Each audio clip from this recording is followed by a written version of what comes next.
Sur le plateau de MTV, je reçois Guillaume Buffet. Bonjour Guillaume. Bonjour Eric. Alors, vous avez un choix dans la revue Arts et Métiers parce que vous nous faites des baromètres.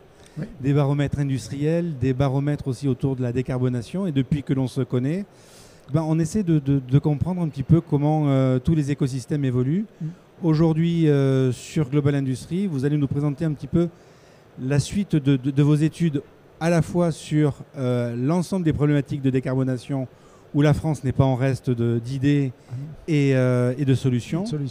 Et aussi de faire un petit focus sur ces fameuses start-up industrielles dont on parle beaucoup en ce moment sur le salon. Alors déjà, présentez-nous un petit peu votre structure, Mother Base. Oui. Eh bien volontiers, et donc bonjour à ceux qui sont ici et puis bonjour à ceux qui sont derrière les écrans aussi. Donc moi je dirige en effet une start-up qui s'appelle Motherbase et qui a la particularité, alors là aussi c'est un autre mot qu'on entend beaucoup ces derniers jours, d'utiliser des algorithmes d'intelligence artificielle pour automatiser la détection des collaborations entre des grandes organisations et des écosystèmes innovants, start-up en particulier, et derrière aller qualifier chacun de ces acteurs pour comprendre ce qu'ils font, comment ils évoluent, qu'est-ce qu'ils ont d'intéressant finalement pour les industriels. Donc très concrètement, moi j'identifie aujourd'hui 175 000 acteurs de l'innovation dans le monde, où je suis en capacité d'identifier dans quel domaine d'activité ils interviennent et puis quelles sont leurs expertises technologiques. Et ces 175 000 sont mis à jour automatiquement tous les mois. Donc vous êtes l'œil de Moscou, quoi. Je suis l'œil de, sans jeu de mots, de Bercy, de Bercy. Ou le vôtre peut-être, c'est-à-dire l'œil des industriels qui essayent de comprendre ce qui se passe dans un monde qui bouge. On parle souvent, vous savez, de monde VUCA, là, qui est extrêmement volatile, qui est imprévisible, et pour lequel on ne peut pas, avec ses yeux d'hier, tout explorer. On ne peut pas, avec ses équipes d'R&D encore d'aujourd'hui, tout explorer. Et donc, grâce à ma solution technologique, vous voyez ici, il y a une cartographie et une seule cartographie avec 17 000 petits points. Ces 17 000 points, c'est les 17 000 startups françaises.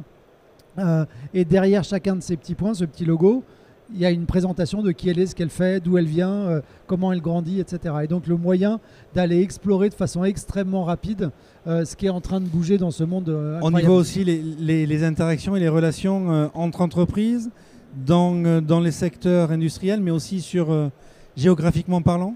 Exactement. Alors c'est-à-dire que très souvent, quand on s'intéresse à une jeune entreprise innovante comme ça, on voudrait connaître son chiffre d'affaires pour savoir si ça se passe bien ou pas.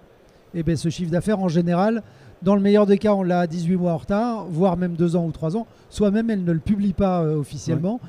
Donc, je n'ai pas l'info. Et donc, nous, on a essayé de trouver des proxys pour identifier la dynamique. Et donc, le nombre de liens avec les grandes organisations, les donneurs d'ordre, en particulier en proximité géographique, c'est un point essentiel qu'on va chercher dans nos informations. Et donc, derrière, eh bien, on peut aller zoomer sur des secteurs entiers. Ici, par exemple, les fameuses startups industrielles dont vous parliez, alors c'est quand même toujours plus chic en anglais. Donc ici, ça s'appelle manufacturing dans nos algorithmes. Mais 1700 startups, et ce qui est vachement intéressant, c'est qu'on se rend compte qu'elles sont liées, c'est pas des boîtes à part, quoi. Elles sont liées à toutes les composantes de la transformation actuelle, dans la green tech, la clean tech, les transports, l'industrie évidemment, l'industrie 4.0, je veux dire l'évolution des chaînes industrielles, la deep tech, etc. etc. Donc finalement, elles sont le trait d'union entre vous les industriels et cette innovation galopante qu'on a parfois du mal à maîtriser. Alors, dernière question avant d'entrer dans le vif du sujet. Oui. Quels sont vos clients? C'est qui aujourd'hui? Alors, mes clients à moi, c'est d'une part des industriels qui se rendent compte que, encore une fois, leurs équipes de R&D en interne ne vont pas réussir à tout explorer. Bien sûr, il y a des équipes hyper organisées, structurées, qui sont capables de se définir des feuilles de route à 2, 3, 5, 10 ans parfois. Mais tous les ans, on découvre des nouveautés extraordinaires. Les sujets d'IA générative, il y a 1 an, on n'en parlait pas. Et aujourd'hui, c'est difficile d'imaginer ne pas prendre en considération ces sujets-là. Je ne vais pas monter une équipe de R&D sur les sujets d'IA. Eh bien, aujourd'hui, on identifie 140 startups françaises qui ont des compétences particulières dans l'IA générative, mais dans l'IA générative et la santé, dans l'IA générative et les ressources humaines, les ventes, etc. Et donc, la possibilité de collaborer pour tester Et si ça marche bien, on peut industrialiser ensemble. Et si ça marche pas bien, je peux essayer autre chose. Alors, passons maintenant un petit peu à ce baromètre. Oui. Que nous dit-il depuis l'an passé ? Alors, sur les sujets plus précis, en effet, de décarbonation, l'année dernière, on s'était vu sur attention, la décarbonation est un point essentiel et il va falloir aller très très vite parce qu'il y a des engagements à prendre pour 2030.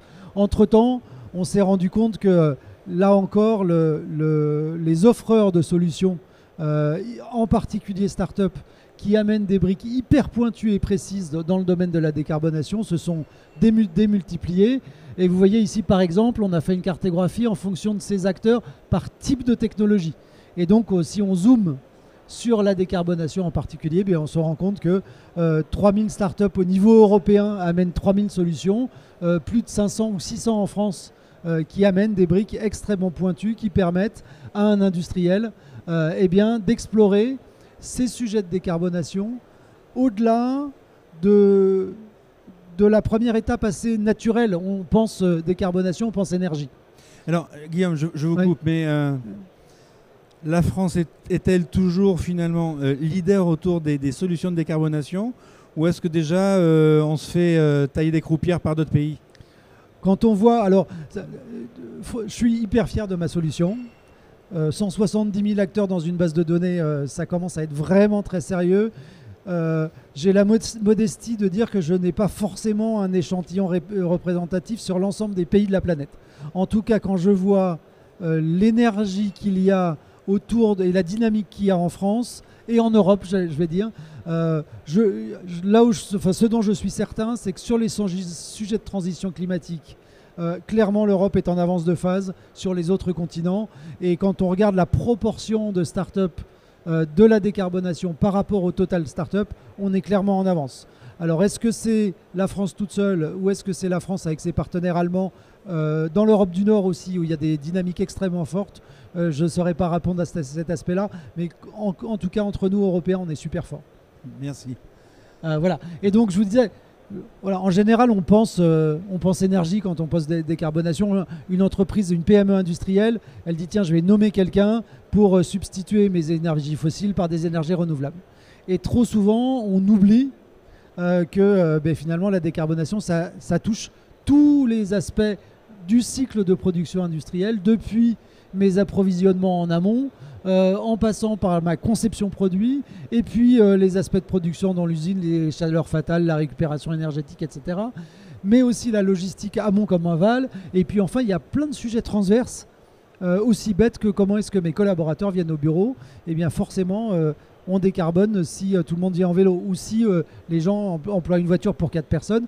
Des sujets qu'on connaît dans nos vies de consommateurs ou de citoyens, et moins encore dans le monde de l'entreprise. Et tout ça a été mis sous la bannière globale et stratégie. Et sur chacun de ces aspects, on identifie plusieurs dizaines ou plusieurs centaines de solutions qui ont été éprouvées et qui permettent d'apporter des solutions concrètes et surtout court terme à chacun de ces aspects. Et encore une fois, par rapport à nos discussions d'il y a un an, c'est vraiment, quand je dis là cet aspect concret et court terme, qui est vraiment très impressionnant parce que globalement... J'allais dire, vous décrochez votre téléphone, ça c'est notre truc de vieux, mais vous envoyez un message et vous êtes certain de trouver une start-up industrielle française qui va vous permettre de tester dès demain n'importe lequel de ces aspects. Vous voyez, on est rentré un petit peu plus dans les détails, là. Je ne vais pas les lire chacun, mais qui permettent de faire des explorations instantanées et de voir comment ça marche. Est-ce que malgré tout, dans tous les petits signaux, et peut-être les signaux faibles, est-ce qu'il y a une techno qui est en train de poindre son nez ou vous n'avez pas pu le détecter Alors, ce qui est certain, c'est que typiquement, il y a un an, on avait une approche très hardware, comme on dit, très matérielle autour de ces sujets de décarbonation. Ce que je vois poindre très clairement, c'est l'arrivée de l'intelligence artificielle de façon très diffuse et transverse sur l'ensemble de ces sujets pour éclairer, pour regarder de façon différente et pour enrichir des solutions. Alors très souvent, on a voulu créer une ligne étanche entre le matériel et le logiciel. Aujourd'hui, il y a clairement une intégration très forte. Il n'y a plus à un fabricant de matériel qui n'intègre pas des briques logicielles à l'intérieur et des briques logicielles avec une composante d'intelligence artificielle. On commence même à concevoir des puces d'intelligence artificielle, c'est-à-dire qui intègrent elles-mêmes de façon autonome cette capacité à explorer, à aller plus loin, à aller plus vite. Donc c'est l'heure de la fusion, quoi, des premières fusions. Exactement. Voilà. Je rencontrais sur le salon hier des gens qui disaient, et on rajoute à cela une puce autour de la cybersécurité. Donc on commence à avoir des solutions qui intègrent à la fois des solutions d'IA, de cybersécurité et dans un objectif de décarbonation dans du matériel. Voilà. Et donc derrière tout ça, eh bien, on se rend compte en effet qu'il y a énormément de solutions dans énormément de domaines que l'on peut aller explorer. Et alors, deux choses que je voulais vous partager. Deux exemples déjà, parce que c'est des gens que j'ai rencontrés et que j'ai pu mettre en contact avec des industriels. Silcoam a été présenté par le réseau des SAT, donc les sociétés d'accélération et de transfert de technologie. C'est incroyable, c'est du papier. C'est du papier, mais c'est du papier qui est étanche à l'air. Ça peut paraître idiot, mais demain, en fait, au lieu d'avoir un packaging en plastique, vous avez un packaging en papier qui a les mêmes qualités de protection, par exemple des aliments, qu'un packaging en plastique. Et là, on comprend immédiatement que quand je suis un industriel dans l'agroalimentaire, je ne sais pas, par exemple, sur les scopes 1, 2, 3, que représente le packaging plastique. Néanmoins, je peux tester très rapidement le fait de le substituer par du papier. Ou encore ICANN, qui est une jeune entreprise du centre de la France, qui produit des ordinateurs qui sont entièrement démontables et vous pouvez remplacer chacune des pièces. Alors soit pour le configurer en fonction de vos besoins particuliers, mais surtout le jour où une pièce tombe en panne, vous la débranchez comme du Lego et vous la remplacez par celle dont vous avez besoin. Et là on comprend immédiatement aussi que plutôt que de jeter son téléphone parce que la batterie commence à battre de l'aile, eh bien il suffit d'enlever la batterie, de la remplacer. Vous voulez un processeur plus puissant, vous enlevez le processeur, vous le remplacez. Et ça, c'est extrêmement intéressant parce que jusqu'à très récemment, on nous expliquait que c'était impossible. Et aujourd'hui, c'est pas que c'est possible, c'est que ça existe. On peut les appeler, on peut acheter le matériel et on peut l'implémenter dans son entreprise. Donc on voit aussi apparaître l'économie de la frugalité. Alors, la frugalité, l'économie circulaire qui va avec tout ça aussi, là, c'est une énorme tendance que je vois de façon très très forte. Vous allez au village Startup à côté, il y a plusieurs acteurs qui développent. En fait, vous avez tous entendu parler de back market pour revenir au sujet des ordinateurs. Aujourd'hui, la génération de nos enfants, ils n'imaginent plus acheter un matériel informatique neuf sans avoir au moins regardé s'il n'y avait pas la possibilité d'acheter le même d'occasion. Eh bien, cette tendance-là arrive dans le monde de l'industrie. Pourquoi continuer à acheter du polyamide neuf alors que je peux en avoir du recyclé? Pourquoi acheter des machines neuves alors que je peux en avoir des recyclés, etc., etc. Il y a beaucoup d'acteurs qui ont développé des briques spécifiques par aspect de l'industrie et certains qui pensent, comme Back Market, à intégrer l'ensemble de ces solutions dans des places de marché pour qu'ils deviennent aussi faciles d'acheter du recyclé dans le monde industriel que d'acheter du neuf. Ou quand j'ai des déchets, les renvoyer dans le cycle de la réutilisation. C'est fascinant et c'est passionnant. Prochaine slide.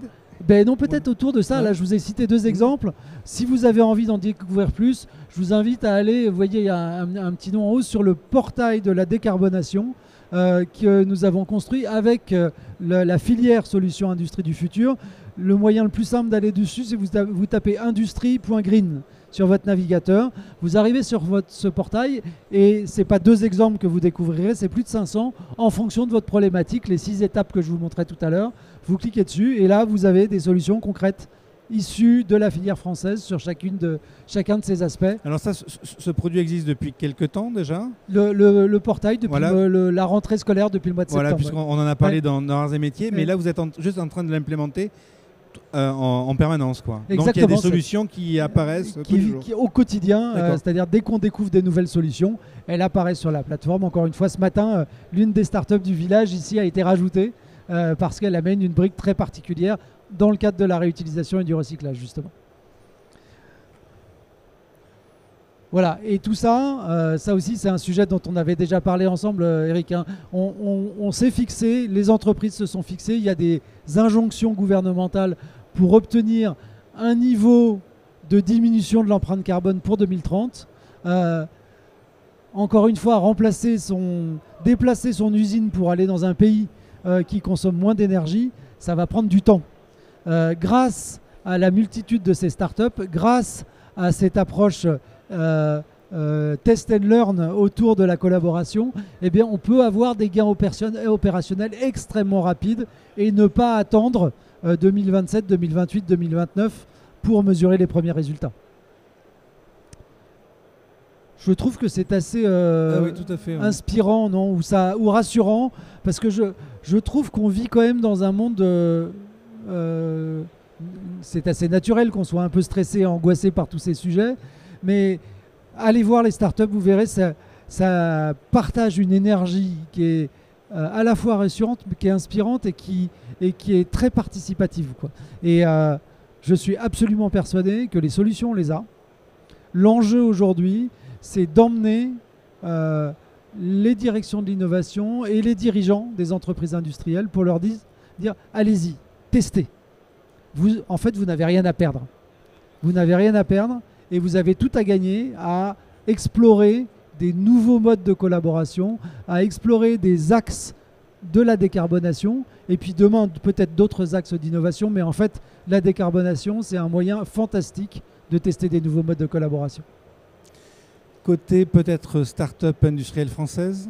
Pardon ? Côté start-up industrielle française, il y a un petit slide. Oui, alors on va revenir peut-être dessus, que je présentais au début, mais c'est vrai que c'est un sujet qui est hyper intéressant. On a donc travaillé avec le collectif des start-up industrielles France pour essayer de mieux comprendre qui elles sont. Et c'est vrai que c'est... Alors, ce collectif est un collectif assez récent. C'est absolument. En fait, c'est des start-upers eux-mêmes qui se sont dit c'est pas facile de vivre dans ce monde des startups industrielles. Vous savez, il y a le sujet du financement qui est toujours un sujet compliqué. Et quand j'ai une startup comme la mienne dans le monde du logiciel, en fait, on peut vivre. Moi, je n'ai pas fait de levée de fonds. Et en fait, c'est compliqué, c'est pas facile tous les jours. On grandit doucement, mais c'est possible. Quand je suis dans le monde de l'industrie, je veux explorer un projet, j'ai un moule à faire.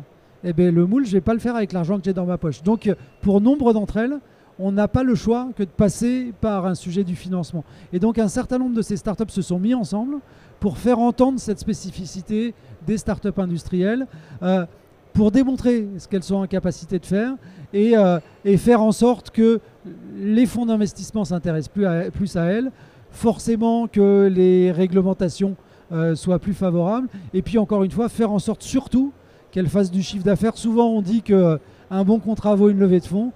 Et donc la bienveillance et l'intérêt des industriels est super important, mais surtout l'intérêt économique. Ils ont tout à gagner à le faire. Et vous voyez, donc on a identifié 1700 startups industrielles en France qui ont toutes comme particularité d'avoir besoin de produire à un moment ou à un autre. Et elles répondent à tous ces enjeux de nos transitions, quel que soit le domaine. Et c'est fou, l'énergie qu'elles ont et la capacité d'innovation. En fait, on a des équipes de R&D partout en France, parce qu'elles ont la particularité, vous savez aussi, les startups, elles sont très franciliennes de façon générale. Il y a une startup sur deux en France qui est en Île-de-France.